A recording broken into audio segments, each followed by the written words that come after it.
எல்லா பொருட்களையும் தானே உற்பத்தி செய்து கொள்ள முடியாது. தனக்கு தேவையான சில பொருட்களை உற்பத்தி செய்ய ஒருத்தர்கிட்ட நம்ம என்ன பண்ணிப்போம், வாங்கிப்போம். இப்போ பண்ட மாற்று வணிகம். பண்டம்னா என்னது? பண்ட மாற்று வணிகம். ஒரு பொருளை மாத்திட்டு இன்னொரு பொருளை காம பொருள் வணிகம் இருக்கு இல்லையா? நம்ம என்ன அதிகமா உற்பத்தி பண்ணுவோம்? இங்க சாப்பாடு பொருள், ரைஸ், அரிசி நம்ம அதிகமா உற்பத்தி பண்ணுவோமா? இப்ப பஞ்சாப் சைடு வச்சுக்கோங்க. இப்ப அங்க என்ன அதிகமா உற்பத்தி பண்ணுவாங்க? நம்ம கிட்ட அதிகமா அரிசி இருக்கிறதால நம்ம அதை அவங்க கொடுத்துட்டு நம்ம கிட்ட வீட்டு இல்லை இல்லையா? அதனால அங்க கோதுமை நம்ம வாங்கிடுவோம். சரியா? மேகா பண்ட மாற்று வணிகம் தான்.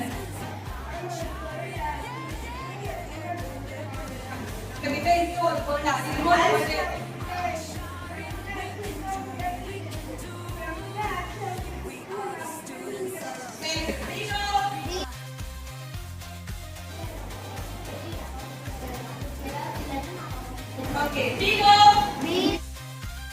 சின்ன சின்ன பொருள் நீ சொன்னலையா?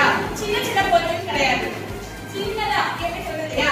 இந்த டெட்டால நீ எங்க போனாலும் கிடைக்கும். இந்தியால நீ எங்க போனாலும் கிடைக்கும் இல்லையா? அப்ப இது சிறு வணிகமா பெரு வணிகமா? பெரிய அப்ப சிறு வணிகம்னு நம்ம என்ன சொல்றோம்? காய்கறி கடை இருக்கு இல்லையா? அது அதுக்கப்புறம் பால்